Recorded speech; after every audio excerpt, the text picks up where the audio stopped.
delighted to welcome you to this session. I'm going to introduce the three speakers simultaneously at the beginning and cede the floor to them. We are going to have questions at the end of the three presentations. Our first speaker is Deborah Cristina Antunes, who is affiliated with the Universidade Federal do Ceará. She specializes in psychology and philosophy. She has published on cultural issues such as bullying and delivered work on the Frankfurt School, Marxism and Psychoanalysis, among other things, at several international conferences. Today, Deborah will present on critical theory and social psychology, Adorno's interpretation of psychoanalysis. The second speaker is Silvio Ricardo Gomez Carneiro, who is working on Marcuse and biopolitics. His research interests are aesthetics, psychoanalysis, and critical theory, and he has published extensively on these topics. Today, Silvio will speak on 1955, critical theory, and the question of narcissism. Our third speaker is Maria Elvia Cassial-Canalva, who is a doctoral candidate at Universidade Estadual de Campinas, Unicamp. One of our main research areas is Marcuse and psychoanalysis, and today Maria will present on psychoanalysis and utopia, and I'm looking forward to hearing this panel. I'm delighted to be chairing it, and I hope you will enjoy the intellectual exchange. Please join us, Maria. Hello, everyone. I would like to thank Silvio, Maria, Gustavo, and Kai because they invited me to be here with them this session, and I'm very glad for this invitation. And the paper I'm going to present here is part of my dissertation, my PhD dissertation, but I think it is very well connected with their speeches. Okay? So, in negative dialectics, Adorno emphasized his concern with the non-conceptual, with everything philosophy has neglected in the process of conceptualizing. It is exactly in this way that he approaches Freudian psychoanalysis, by recognizing that it also has to do with the sediments of the phenomenal world. For the author, the insight, according to which there is something in a phenomenon capable of being reached only by theoretical reflection, was inherited not only from idealism, but from Freudian psychology. I quote Adorno: "If you have a theory like Freud's and a well-formed theory of repression, you will be able to see in advance that such apparently lifeless, obscure objects may contain something of interest that has been pulled out of shape. And, in fact, what the three principal themes of Freudian psychology have in common, involuntary actions, dreams, and the neuroses, is that they all combine an element of the non-conceptual, or, as we would say nowadays, the absurd, the irrational, with a relevance and essential importance for the concept." End of quote. Adorno maintains that philosophy, as well as almost every field in human science, should follow what he called Freud's truly brilliant example, and focus on issues that have not been predigested by the existing concepts in philosophy and science. For him, the theoretical advantage of this approach is the ability to see objects in much more than the dominant conformist way of thinking, especially where such thinking has not yet been established. For Adorno, Freud has explained very precisely the reasons why certain groups of phenomena have always been subjected to high levels of repression. The fact that some concepts do not allow us to achieve part of its object tells us a lot about their prejudices, starting points, and obstacles. It is this gap that a philosophy able to perceive something of this repression must turn. And micrological analysis of particular cases is especially relevant because it allows immersion into the smallest details, those neglected when it comes to forming concepts from which the objects have in common.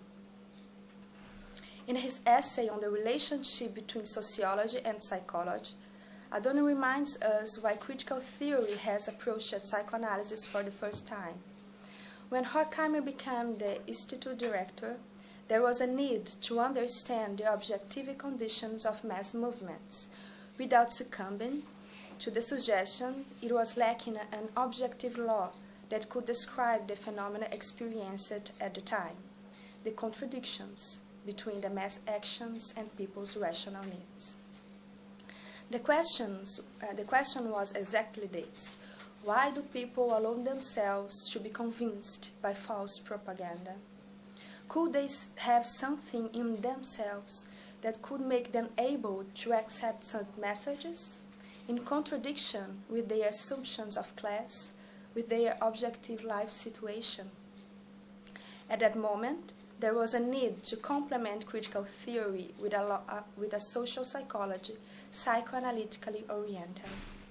The aim was to understand the subject whom, instead of operating social transformation, succumbed to the fascist propaganda in Germany. According to Adorno, psychoanalysis has been chosen because it is the only one which seriously investigates the subjective conditions of the objective irrationality. However, the relationship between critical theory and psychoanalysis is not so straightforward. Adorno criticizes Freud and many of his interpreters, and understands psychoanalysis itself in a dialectic way. I quote Adorno: "The concept of ego is dialectical, both psychic and not psychic, a quantum of libido and representative of outside reality. Freud has not investigated this dialectic." End of quote. Thus, Adorno interprets psychoanalysis, although it retains its classical libidinal structure, in a different direction from Freudian assumptions based on a mechanistic and deterministic natural science. Although Freud abandoned the idea of explaining the psyche only through pure chemical and energy, as indicated in the Project for a Scientific Psychology, this idea remained in many of his later concepts. In the unconscious, for example, Freud challenged Kant by showing he could study scientifically and empirically his transcendental subject, to do in psychology what Copernicus has done in astronomy, even without the necessary tools for direct observation of the phenomena, but only from its derivatives or symptoms. And in this contradiction lies one of the great advantages of Freud. Freud, in this way, but an end to the ideological transfiguration of the psyche which had prevailed until then. Recognizing the precariousness or bias of his instruments for the observation of such symptoms, and not adapting his patience to them, Freud did not exclude what was not understandable by the laws of nature by rational logic. Therefore, his psychological observations always contains an irrational and non-systematic element, what Adorno interprets not as mere causality, but as derived from the object in question, from the cleaved irrationality, as a complement of the dominant ratio. I quote Adorno again. The conceptual contradiction that Freud can be so elegantly shown to be guilty of is thus not the fault of loose thinking, but of life and death. End of quote. It was exactly here that for Adorno, Freud succeeded. His psychological understanding is combined with a systematic character and a craving for domination. Nothing should be left out.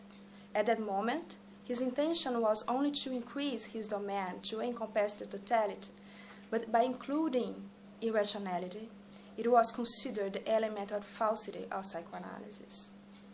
For Adorno, contradictorily, it is from this urge to reach the whole phenomenon of the psyche that the evocative power of Freud stems. For hard science, this exaggeration is the Freudian mistake. For Adorno, it is by exaggerating that Freud hits his material.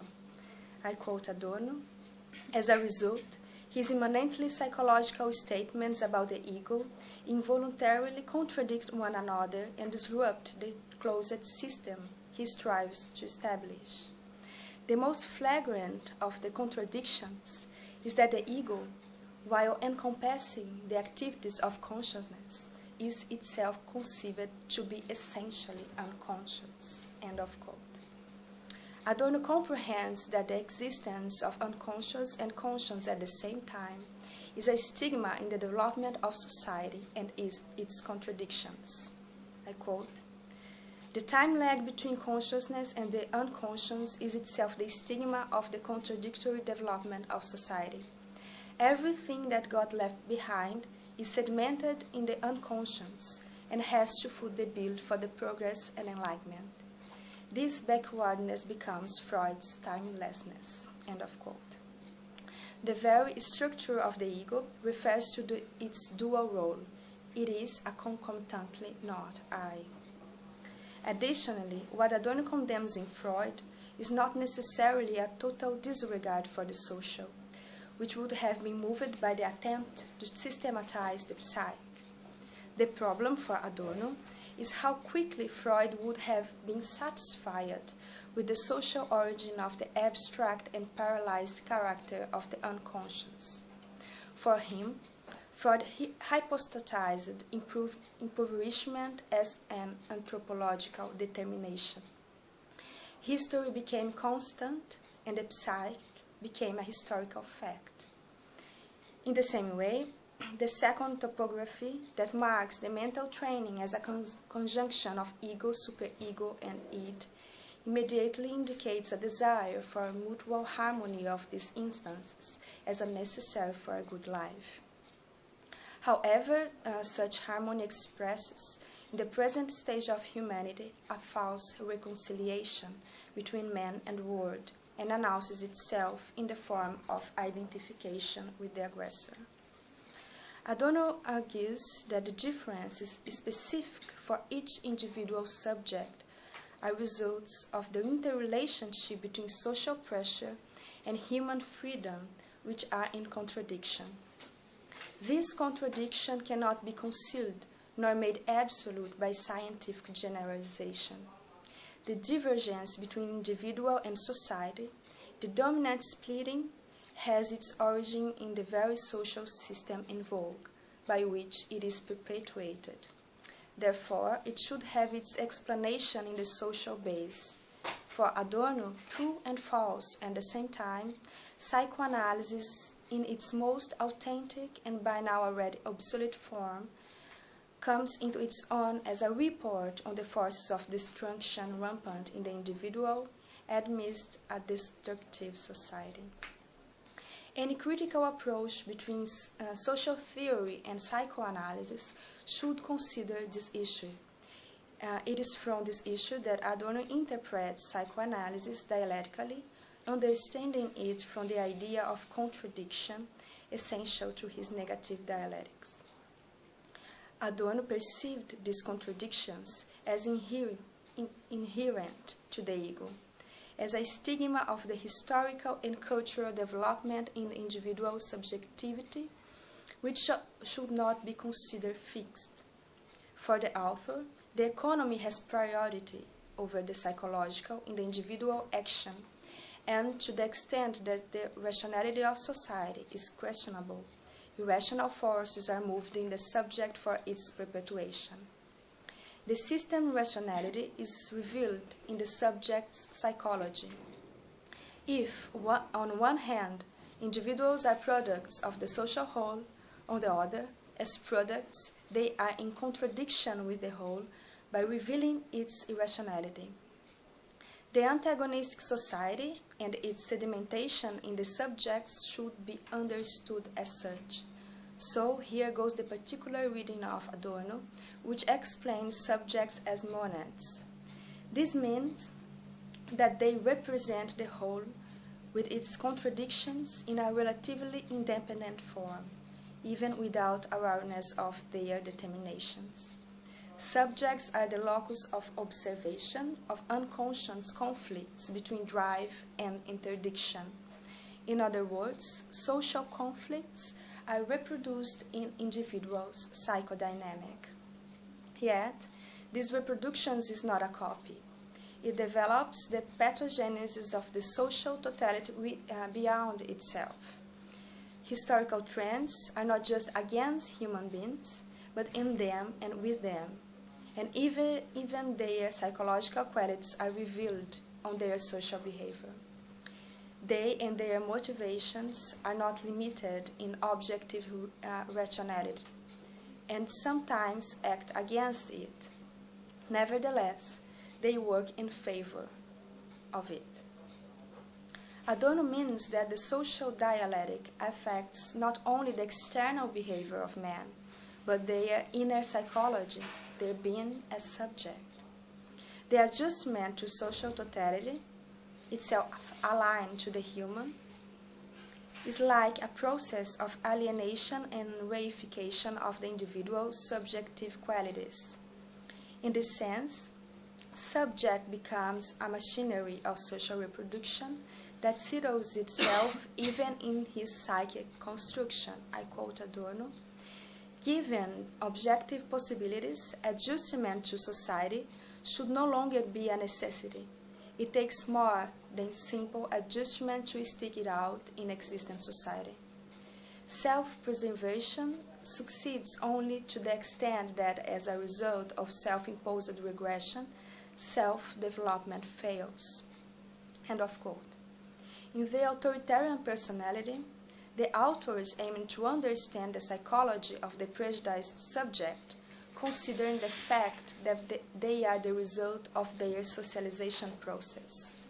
On the one hand, in that research, the authors sought factual data which indicated the existence of ethnocentric and conservative worldview through measurement scales. On the other, to say that a subject is anti-Semitic involves recognizing the contradictions in this subject, as well as the limits and possibilities of this predicate, assigned to him as a photograph of his historical and psychic situation. The subject, of course, is more than his being as an anti-Semitic subject. The very idea of antisemitism is beyond the attitudes and ideas of that particular subject and carries with it certain historical universality. One has to think about the contradiction of society as in the subject itself. A subject is not an anti-Semite despite a society or in a society, but because of the relations established in a society. Investigation of such determinations was through qualitative procedures and interviews as an approach to the prejudiced person. Through apparently superficial topics, interviewers sought to indirectly achieve more fundamental issues. Okay. For example, topics on occupation, employment, and income generated information on the meaning of working for a subject and the determinants of his choice as libidinal content, goals, parental influence, aspirations, and fantasies about money, power, security, and so on. Questions about religion generated information on whether adherence or rejection of the subject to religion represented an effort to belong to a particular group or a system of values and genuine internalized experiences. Clinical data revealed the sociological aspects of family background, personal aspects of familiar figures, social relationships, childhood experiences, etc. Several methodological procedures were performed in an attempt to take into account both the object and the requirements of theory and science. The report of the research is not mere description of procedures and results, but interpretation of concrete data. Such interpretation, however, can be found in all stages of research, from the formulation of procedures and techniques to the analysis of results. In explaining the categories of projective questions used to understand the relationship between personality and ideology, Adorno and colleagues emphatically explain the importance of interpretation, and here my last quotation. It should be noted that the determination and use of categories is not a purely mechanical and a theoretical procedure. The importance of an overall personality theory, especially as applied to the understanding of differences between highs and lows, can hardly be overestimated as an aid in dealing with projective items. With regard to category determination, the general theory provides hypotheses before one sees the projective question material, and it is crucial in the selection of aspects of response which differentiate loss from highs. Furthermore, it gives the categories deeper and broader meaning by relating them to a larger theoretical frame and to results gained by other techniques. With regard to scoring, the general personality theory acts as a background factor, making it easier for the scorer to decide on the appropriate category for a given response. It also facilitates the scoring of some idiosyncratic responses which do not directly fit any of the scoring categories used but which express low or high personality trends. Finally, by means of the overall personality theory, the categories of several items can be integrated into a single pattern involving several trends, thus permitting a more complex description of the high or low groups or of any individual subject. End of quote.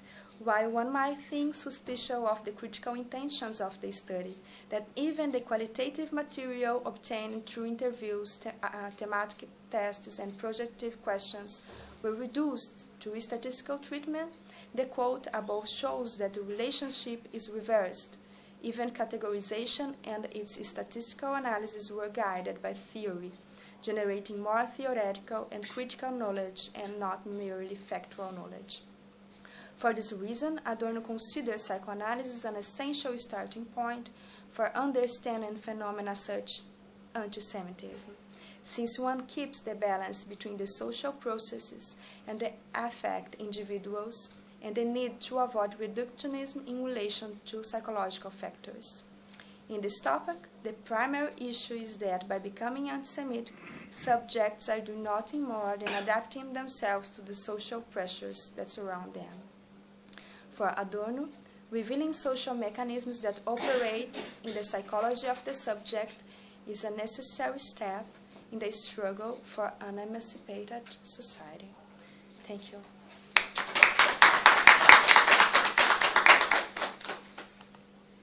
Thank you. Silvia's turn. Okay. The first thing that I would like to introduce you is this paper is a part of a research that we make in Brazil about social pathology. There are a group that studies and divide this research between the many social pathologies like schizophrenia and paranoia, and in this case my work is on narcissism, and it's a part of the studies of the narcissism in a more in middle of this other studies. I will read for you. 1955 was a year of radical debates to critical theory. Certainly it corresponds to new challenges of the social reality 10 years after the Second World War. A historical event that implicates two inquiries about what kind of new subjectivities emerges after the experience of terror. Facing this problem, critical theory makes noteworthy return to earlier relationship between psychoanalysis and sociology. Indeed, authors such as Adorno, Fromm, and Marcuse returned to psychoanalysis, inquiring about the limits of the psychological theory to apprehend the subjects of their times. Through this return, some psychoanalytical categories became irrelevant. That is the case of narcissism. It appears in different ways between these authors. Why narcissism represents the central role to Adorno's, Marcuse's, or Fromm's critical diagnosis, in spite of how different the category of narcissism is gripped by these authors, the curiosity on it can be explained by the psychoanalysis itself. Certainly, the birth of Narcissus was traumatic to Freud, representing one of the first internal revisionism of the psychoanalysis. Narcissism arises as a psychoanalytical concept in 1914 when some therapeutic limits became evident. Jung have questioned the central pillars of the theory of sexuality, arguing that megalomania or the loss of interest for the external world would clearly be non-sexual symptom. As Freud recognizes, this phenomenon breaks any possibility of traditional psychoanalytical therapy because there is no chance to develop the necessary relationship between analyst and the patient. Transference was blocked. On the one hand, Jung notes it as the proof that there are instincts beyond the sexual domain. On the other hand, Freud sustained the sexual prevalence on mental pathology with the concept of narcissism, a movement that revises all previous perspective. Indeed, the first dual trends of the theory of the instincts, the ego, instincts of self-preservation, and the unconscious sexual instincts, are insufficient to face the suffering of schizophrenia, which makes ego an end of instincts. Nevertheless, how ego exists? Narcissism is the first step to understand it, the existence of some kind of libidinal impulse that drives the instinct to ego, not only to self-preservation, but also as an object of desire. In this sense, Freud can recuperate the soil of sexuality as much as apprehend ego as an object of desire by the theory of narcissism. More than a psychoanalytical category, critical theory perceives narcissism as the conflict between society and the individual. In fact, Adorno, Fromm, and Marcuse will deal with narcissism as a social and individual category simultaneously, and the suffering that it reflects as well. A struggle described in different perspectives among these authors. Erich Fromm's Sane Society diagnoses narcissism as the, I quote, essence of psychic pathology. These words would not mean narcissism as an individual mental disease, but it as an individual suffering which reflects the pathology of society. According to Fromm, it does not follow the thesis of social determination in spite of individual responsibilities. However, social relationships of the everyday individual's life demand normal behaviors from each individual who will, in turn, answer in various ways. It is not a conscious choice, but possible social personalities which they assume for themselves, as a mechanism of defense. To Fromm, the psychopathology comes from the way that the social patterns are structured in our society.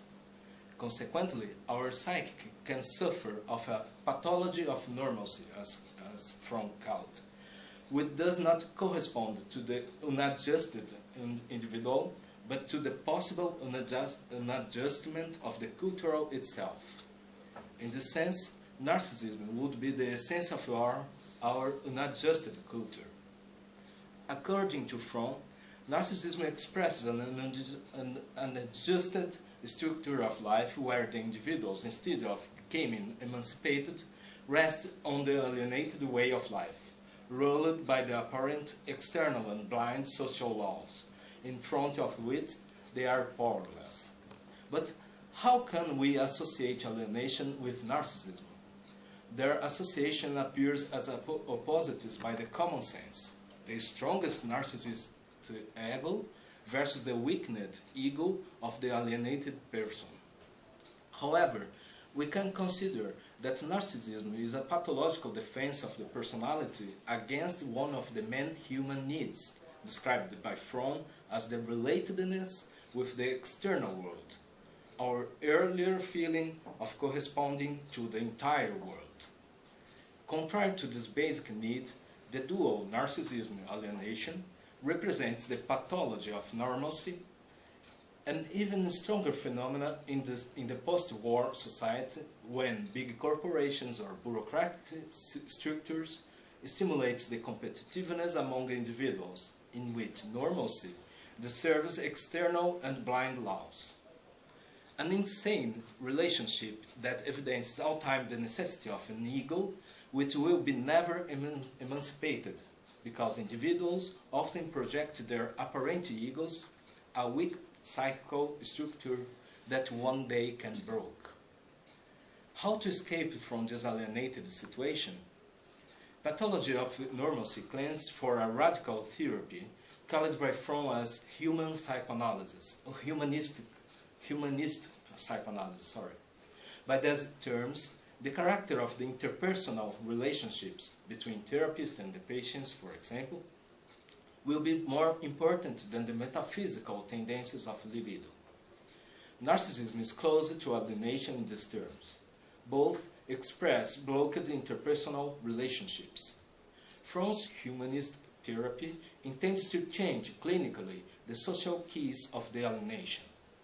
Instead of narcissistic retreat from the world, the experience of the productive love, recovering the basic human needs and the real experience of the man for himself.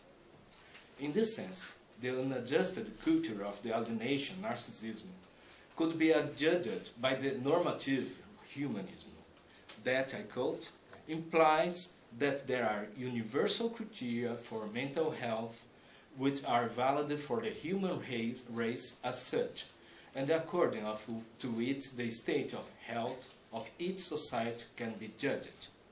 End of quote. Since society exemplifies these criteria with a lot of humanist experience of the contemporary history.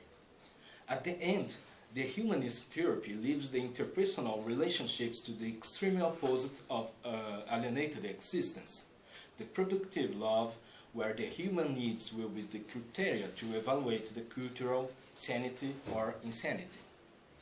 These are criteria to engage productive love as the social principle, and the extreme opposite of the established alienated lives. I quote from again, love is union with somebody or something outside oneself, under the condition of retaining the separatedness and the integrity of own self, without any kind of idolatry, either one of himself or another of the others. Nevertheless, Herbert Marcuse noted that Fromm's critical strategy preserves hidden conservative aspects.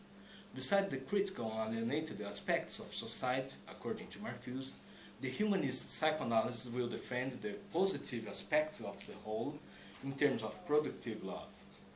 However, the problem is not the aspect of the whole, but the whole itself. That would be the challenge for critical theorists, a dialectics that demands more than an opposition inside the whole, but the radical negation beyond the whole. These objections does not invalidate narcissism as a critical object, but it offers different dialectical perspectives on the same problem. There is no split whole expressed between positive and negative aspects.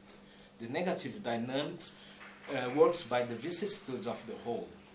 In the middle of the totally administered society, narcissism appears as the center of the cleavage where individual and civilization are related.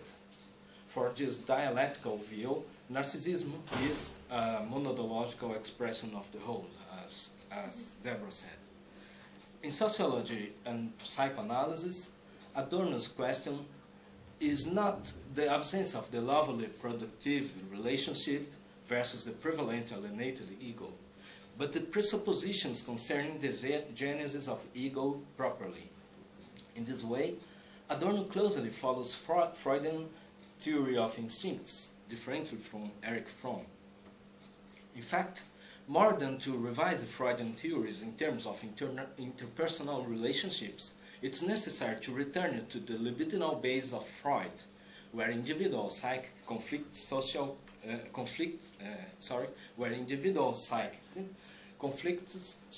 processes.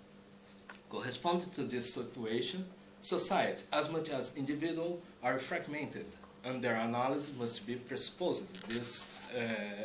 presuppose this fragmented reality. In this way, the libidinal economics presented by narcissism is fundamental to understand how the isolated individuals are individualized by the civilization.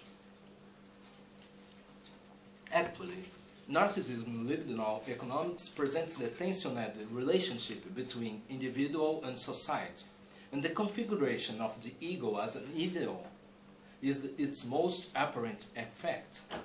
Nevertheless, this is the most expressive subject of the modern ego, as Adorno and Horkheimer have presented earlier in Dialectics of Enlightenment.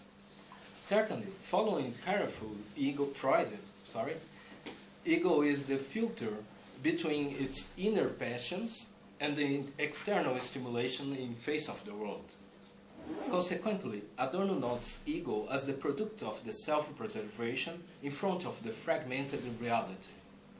It's the cunning defense in face of the totally administered society, where the strategies of the dissatisfaction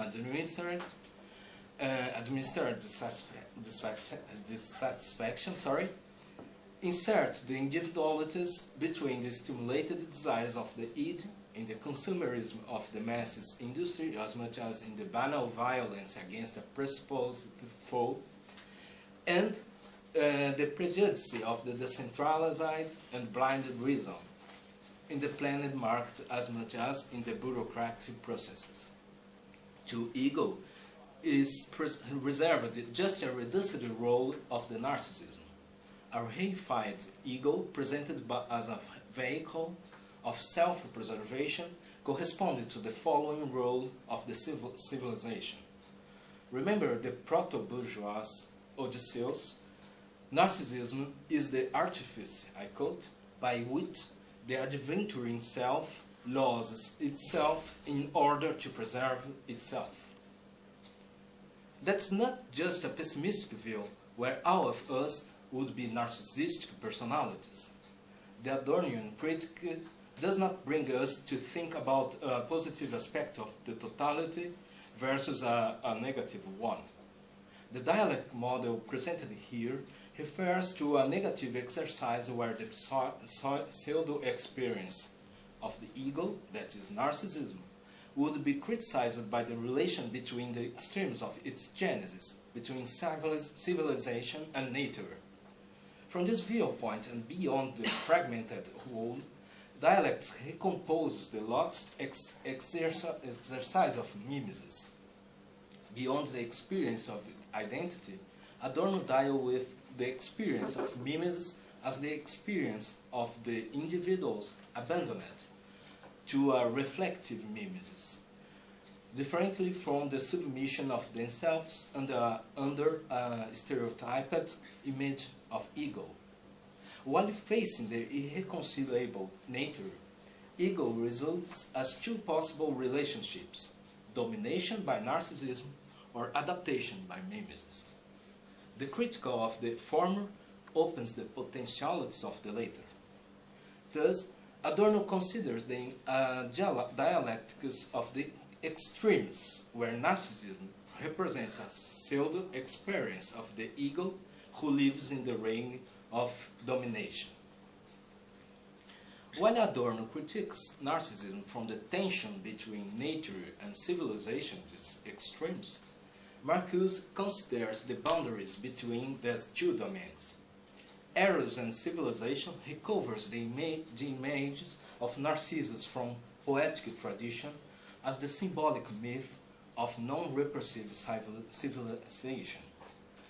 Beyond the psychoanalysis, Narcissus was interpreted as a different model of beauty and eroticism. To Marcuse, eroticism is the slogan from Ovid to Valery.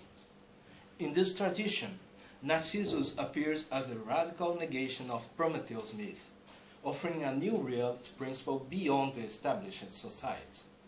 While Prometheus represents the hero culture of the domination, Narcissus and Orpheus, I quote, recall the experience of a world that is not to be mastered and controlled but to be liberated, a freedom that releases the powers of Eros, now bound in the repressed and petrified forms of man and nature. End of quote. In fact, narcissistic Eros is not just a regressive trend of individual to an ideal of ego, as Freud asserted. According to the poetic tradition, Narcissus falls in love to himself, but he does not know that the image of your love is himself. Consequently, we can understand Narcissus not only as a regressive love to himself, but also as a love to another one as well. That is, Narcissus lives in the between. He is himself and the other one. He is the social ego and the echo of the nature. So someone could object to us, saying that Marcusian Narcissus is not so different from Freudian love. And in its turn, Marcuse would present to us a weakened dialect too, that criticizes the negative aspects of the whole, but not the whole. However, we can point that the strategies of these authors are radically different, not only because Narcissus is the Marcusian cultural hero, while Narcissus is the cultural villain of the Franz pathological culture. Beyond these superficial considerations, we must be careful with the kind of negation presented by both authors. According to Marcuse, Narcissus represents not only the opposite side of the myth of Prometheus. Narcissist Eros is the great refusal of all established society. That is, Narcissus is not just the negative of the same whole, but the radical negation of the whole, transvaluation its values. Indeed, it's not love implant. The dual trends between Eros and Thanatos is preserved, while Narcissus effectuates its love by his own death, perpetuating himself in the flower that receives his name. Death and Eros perpetuates, but their meaning follows the values emerged from the erotic reality principle. At the end, when Adorno works with dialects of the extremes, Marcuse operates a dialectic of the between. But both of them, opposing to Freud, deal with deep sense of negativity as critical thinking. Social pathology does not need a positive therapeutic view of social sanity. Critique appears as negative trend of the contradictory and ambiguous sense of the reality. Suffering does not reflect merely the blocked experience.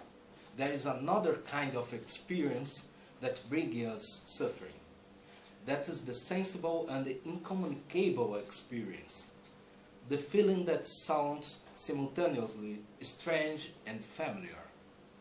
Something that Adorno describes in his dialectical exercise on the extremist poles of our present experience, but also something that echoes from the between, as Marcuse insists, as Narcissus reaches his most radical negation through his looking glass, where he does not, I quote Marcuse, Narcissus does not teach any message, except perhaps the negative one that one cannot defeat death or forget and reject the call of life in the admiration of beauty. End of quote. Thus, evidencing the pathological sense of narcissism evidencing the pathological sense of narcissism or its radical negative sense, Adorno, Fromm, and Marcuse have attained the eye of the storm from the post-war societies. At the end, individual and society are evidenced by its narcissistic injuries. Their three different answers reflects the contradictory images of Narcissus' mirror with his injuries and suffering, the price of the self-civilization. Thank you.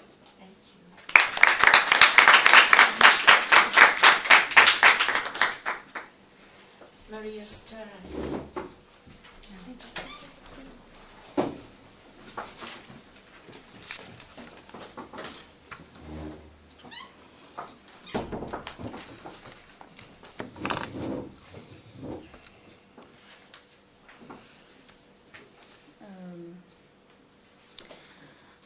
I will speak about a part of my project for PhD, and I want to study the utopia, the genesis of utopia in the critical theory, and already. Utopia, in critical theory, manifests itself in contradictory ways. While there's a fear of mentioning the word, there is also the emergence of a critical conception from the seizure of his tradition in history. It is an appropriation of the traditional theory by a critical theory that somehow was overlooked. Within this general debate, I intend to defend that utopia must return to the framework of contemporary critical theory. My general objective is to circumscribe utopia in the work of Herbert Marcuse. Furthermore, a new concept of criticism, a new concept of utopia emerges in his writings. New in the sense that Marcuse struggled to make a criticism of aspect traditional utopia which has been criticized by Marx and the founders of critical theory. This return is justified to the extent that it is still necessary to insert a concept of utopia in the current debate of critical theory, because if one of the horizons of critical theory is emancipation, we must therefore ask, what is this emancipation? And how could you get it? How could you get it without being utopian in the traditional sense? My commitment is not only the mapping of this concept in work of Marcuse, but highlight a philosophical and political legacy of persistence of this author, who defended until the end of his life the limit of repression. There are several aspects of utopia in the overall work of Marcuse, but for this moment I want to delimit the utopia reaches in its highest point, 1955. Marcuse claimed the end of surplus repression and creating a new way of emancipated living based on the individual and social change in eras of civilization. Would it be at this time of strong alliance with psychoanalysis and the height of concrete utopia? Although utopia was a constant in his work, it always shows up frequent. It always shows up differently. The more emancipatory potentials are described as blocked, the more frequent is the recurrence of the term and its redefinition. This is the case of the one-dimensional man, a reflection on the barriers, on the concretizing of utopian in Eros civilization. And so, the thought of Marcuse fluctuates between updating the concept and its limits, but emphasizes the role of utopia in theory, in practice, including the gain support in social movements. My objective is to reflect on the process and defend the central hypothesis. Starting out from a critique of utopia historically understood, we have a concept of utopia proper to critical theory. The authors of the first generation had to deal with a reality in which the disenchantment with our first experience of socialism in the Soviet Union and the experience of European fascism and the destructions of the heterogeneous communities put an end to all hopes toward revolutionary transformation of capitalism in itself. Critical theory was faced with the task of radically thinking the other. This meant, for Horkheimer, having a clear distinction between philosophical truths and scientific truths. The first generated the utopia that strengthened the hope another world, and the second is the consideration that this utopia is unattainable. Marcuse, Adorno, and Horkheimer agree of the diagnosis that praxis is blocked. But in addition, they agree that critical theory cannot regress to utopian socialism. Socialism, advocated by these authors, can be called utopian socialism because its theorists expound the principle of ideal society without specifying the means to achieve it. They believe that the establishment of the socialist system occurs slowly and gradually, based on pacifism, including the goodwill of the bourgeoisie itself. It is still having heavily a set of own ideas of enlightenment and critical theory.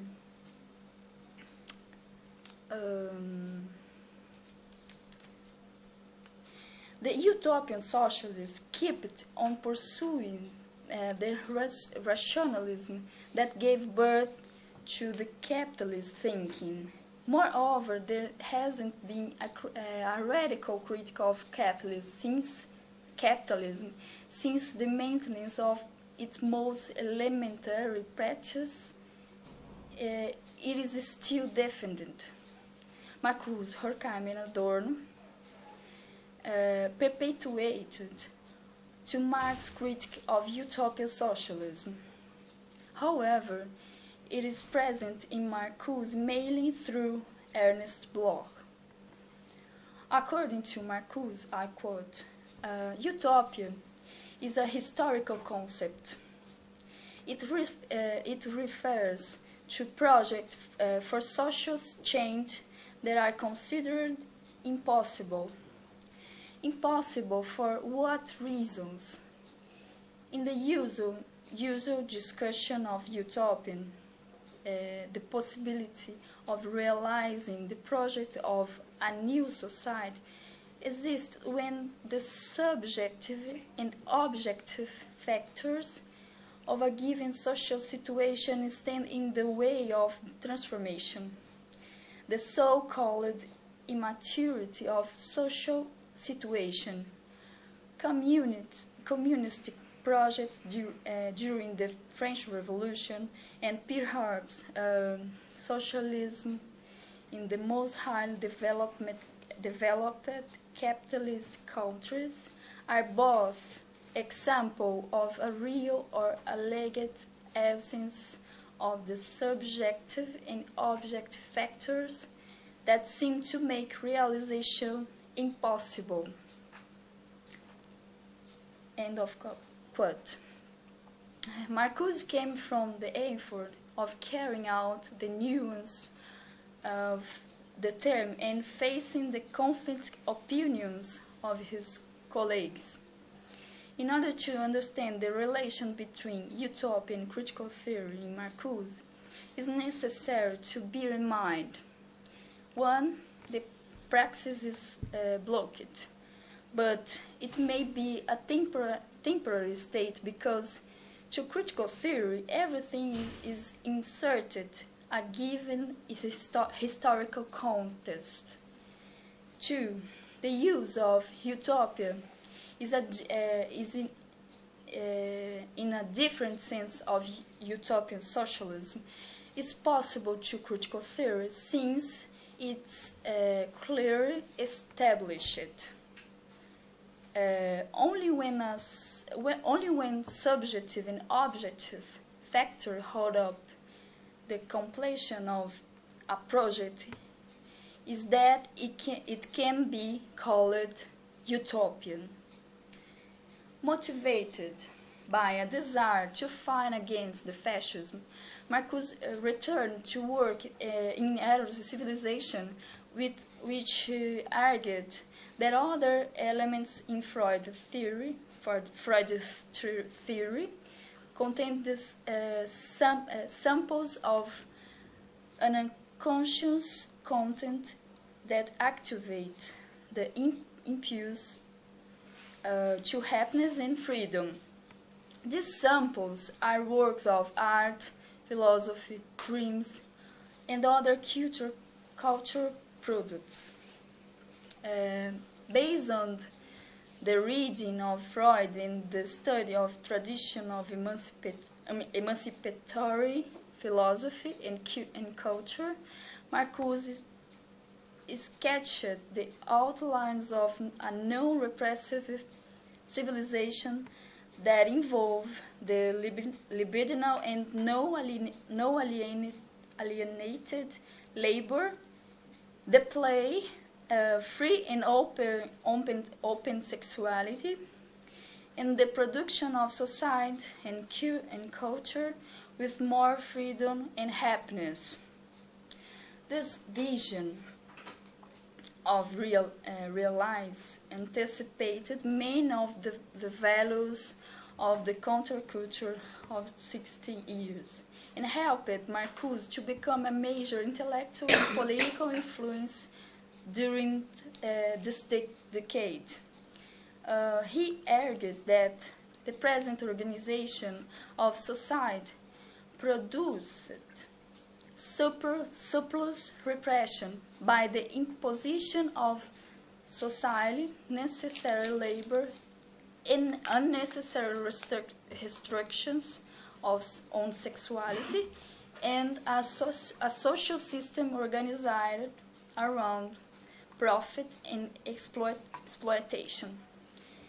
In the face of this crazy shortage and prospects of greater abundance, he fosters the end of the surplus repression and the formation of a new company in this pinnacle of his utopia. And this is the pinnacle of his utopia.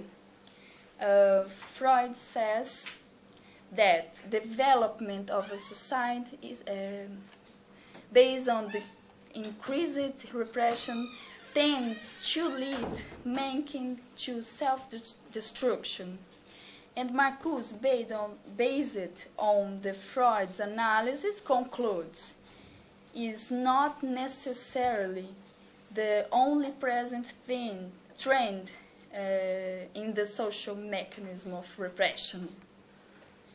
Freudian psychoanalysis can be considered as a traditional theory because it doesn't show the historical claim to which it's inherent. Overcoming a repressive reality is possible, according to Marcuse, considering the present historical situation, and in doing so, he follows one of the main features of critical theory. In his drive theory, Freud shows us the direction in which the problem must be examined. The performance principle imposes a repressive and integrated organization of sexuality and the drive of destruction. Therefore, a historical process becomes an obsolete strive of the institutions for the performance principle will also tend to make obsolete the organization of drives.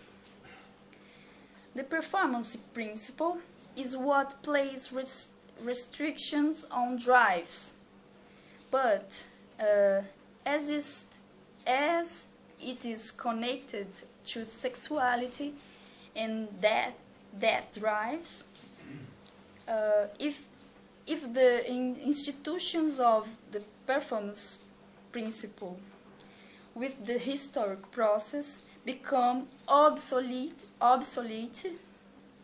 the organization of repression of drive also become obsolete. A demonstration that the drives can be modified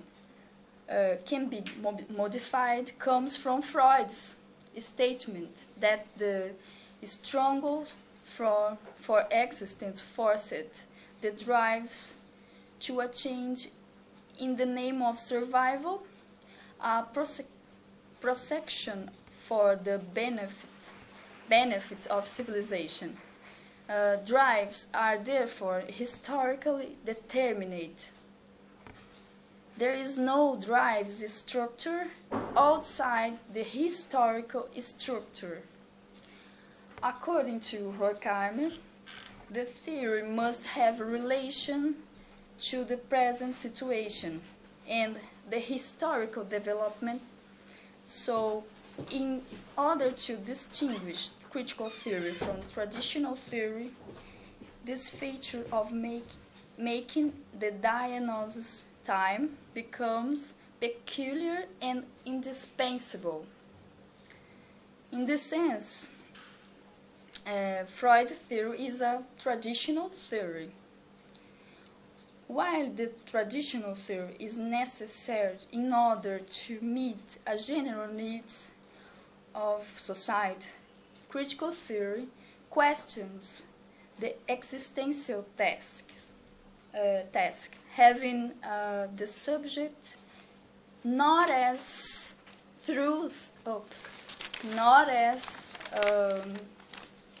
someone external, but as a part of the world in which he or she lives. Traditional theory enforces the establishment of exteriority relation between the knower object and the known object, although the appearance of the world immediately noticed is that on an inevitable fatalism, what the author seeks to show that there are both theoretical and practical possibility to overcome this facticity. Horkheimer says, no one can put yourself subject, not as a historic subject. The historical change modifying the traditional distinction between theory and critical theory. That's why, to Horkheimer, the theory loses meaning if not considered from the diagnosis time. It is only from the consideration that the experiments give always within a historical context.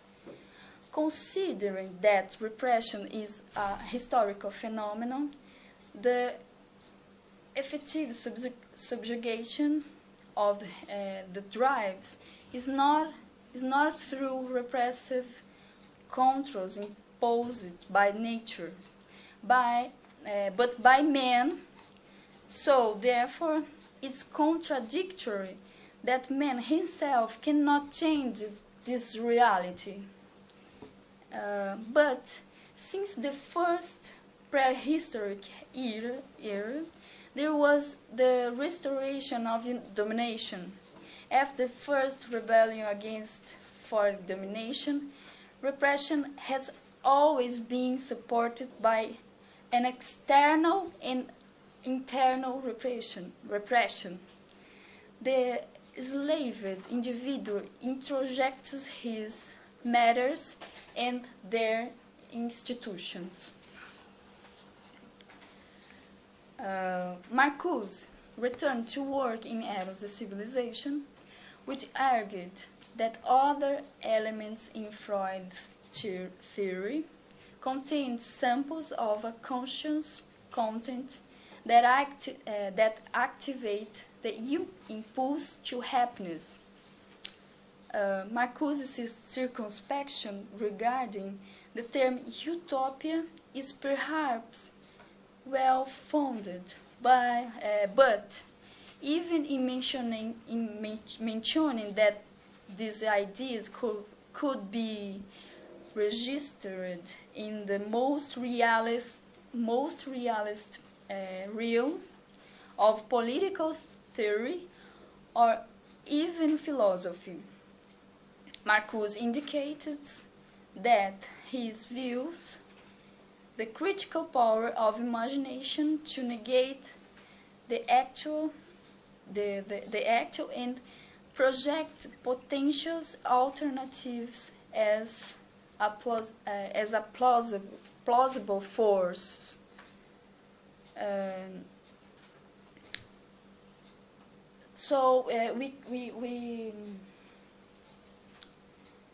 I wanted to question what is utopian and what is the relationship between utopian social movements and what is utopian in Bloom and Marcuse, and what is the genesis of utopia in critical theory. Is my project and is what I want to study in the next years. Okay.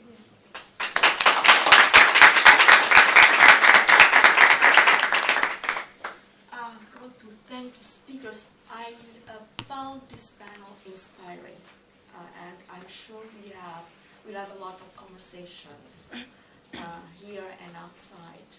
I see the floor to the audience for comments, responses, fragments of discourse. I would have few questions, but it's just clarifying questions in the sense that for Silvio I would ask, which would be your position? So you describe the position. Yeah. What would be yours? And how do you see it now? why. So. Yeah. And for Deborah, I would like to hear you about Adorno in the 50s and the 60s. Do you think that the interpretation remained the same of Freud? That you based? That would be my curiosity. So, two curiosities. That's it. Okay. I can think I am studying Marcuse from the master degree. Then my first position is Marcusian. I would like to, not because this is the right position now, but I think that is a not explored position until now. And it's interesting to think that there's two kinds of dialectical thinking between Adorno and Marcuse. They are so complementary, but there are not a bridge between them. And I think that Adorno make us to think about this tensioned movement of thinking and action between nature and civilization, for example. And Marcuse take this tension, but he thinks something between nature and civilization, between this tension. And I am thinking about it, how to rethink this, because sometimes Adornian positions are so Adornian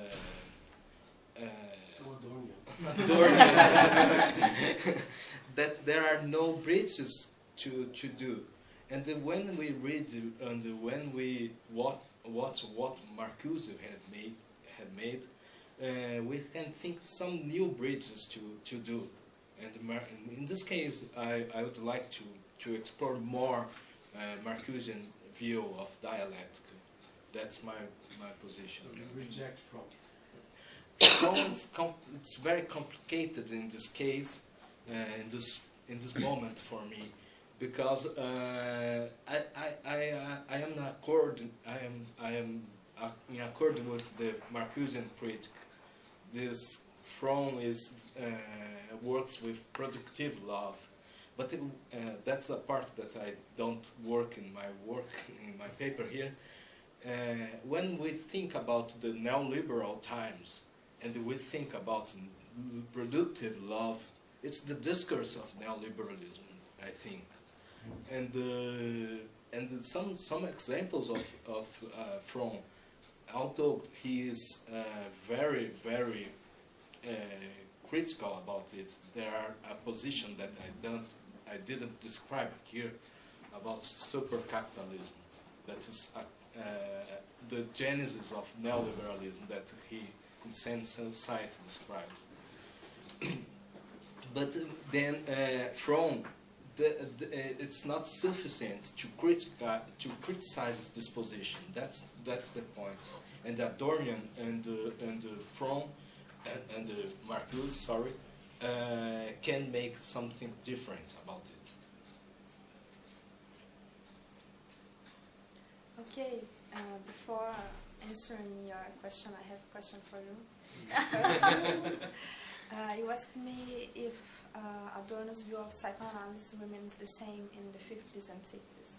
But the same, what do you mean by the same? The authoritarian personality. Okay.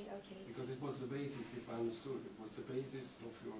Of my speech. Your interpretation. Is that this overall theory that guides the authoritarian personality? Yes, because in my research I tried to analyze the authoritarian personality, the study.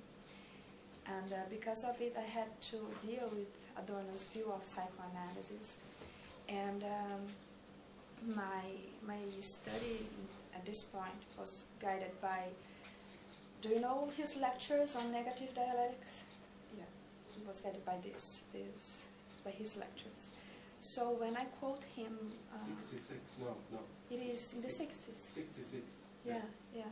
So, yes, I think it remains the same because it was the basis of my analysis.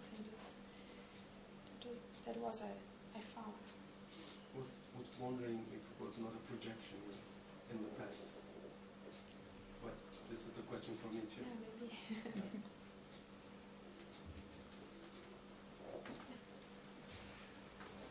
I have a question for all of you, more or less the follow-up.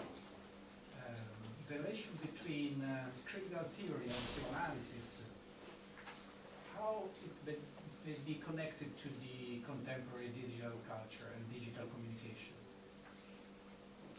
That's the question. That's the question. For Deborah. Very directly to Deborah. Oh, yeah. Yeah, I think we need to investigate that. Yeah. You know that. We all. No, but I think that, yeah, the question is that it is an anthropological question, yeah, and I think that the new media, the digital media, can provoke maybe a difference or something different in the development of the human beings. Yeah? I mean, in their constitutions as subjects even. And it is our topic now. We have to, I'm seriously, yeah, we have to investigate that. And we are trying to do that, you know. Next time. Complementary, I think that this question of ego, it's rests in this question of the cultural digital when we think about Facebook and other ways to make political by this kind of tools, and it's interesting that see how those people makes this tools as avatar, for example, or as an avatar as an image of resistance of something against something, or a typical kind of narcissistic ego, that an ideal of ego that appears in this kind of relationship. Then it's very real, very strong to think about in this kind of digital culture. Yes, we need empirical data. Yeah. Total. Total. I think I have a follow-up to the digital question. It's primarily for Deborah, but then I have a comment for Maria. But I think it's addressed to all of you. But as I was listening to your presentation, what was going on in my mind was I was switching to contemporary theory and the belaboring of the word theory, on the task of theory, with specific reference. I liked your conjunction of and conjoining of Freud and Adorno, through which you map how in critical theory view of the subject is that we are always already included in a social totality.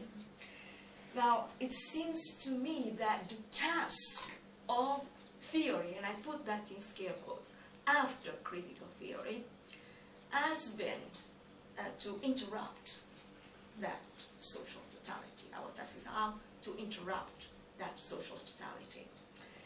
I was wondering if you were going to, if you could address the question of the dissemination of critical theory and its task after critical theory.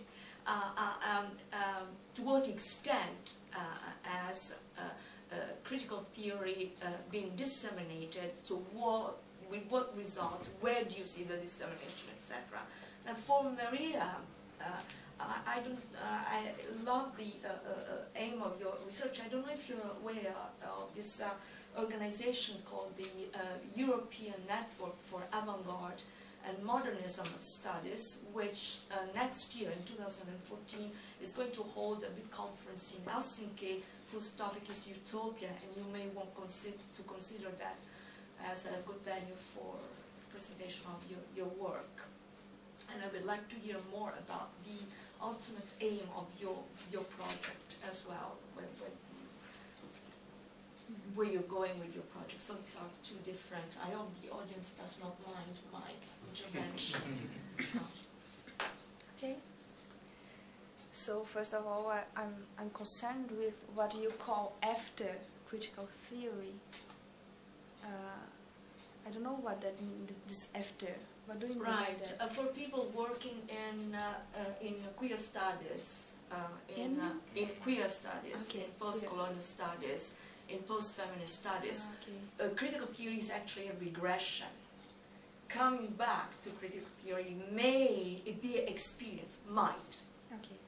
Be experienced as regression to notions that have been thoroughly undone, like nature. And this has been a challenge for me this year more than last year, to be faced with the notion of nature. That's why I appreciated Gustavo's exposition, clear exposition. So I'm wondering whether the task of critical theory, as you guys are describing it, has, to your mind, been disseminated in the theory after. That's why I put theory in scare quotes, because I don't know what that means anymore. Because I don't really think critical theory as maybe synonymous of Frankfurt School or of some kind of movement that has stopped. I think critical theory as critical thinking about our time, and maybe our task, trying to answer your question, maybe our task is exactly this, thinking about our time and bringing now the tools we have now to make our empirical research with our, for example, the digital media.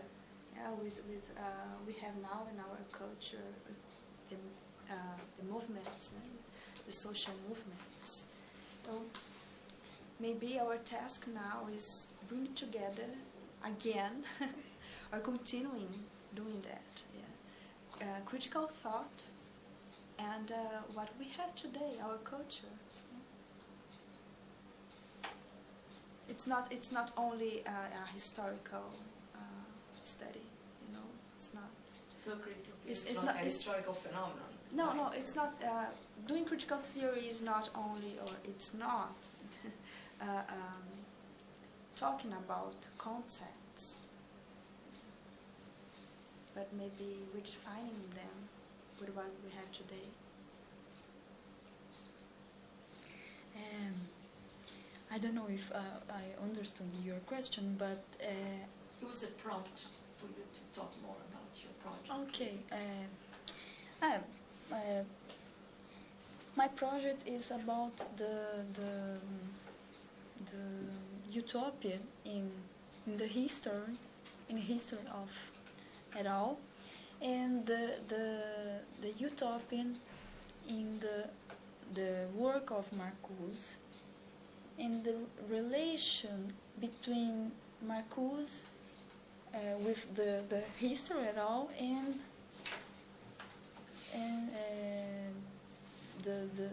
your colleagues in Adorno, Horkheimer, and Bloch, and I want to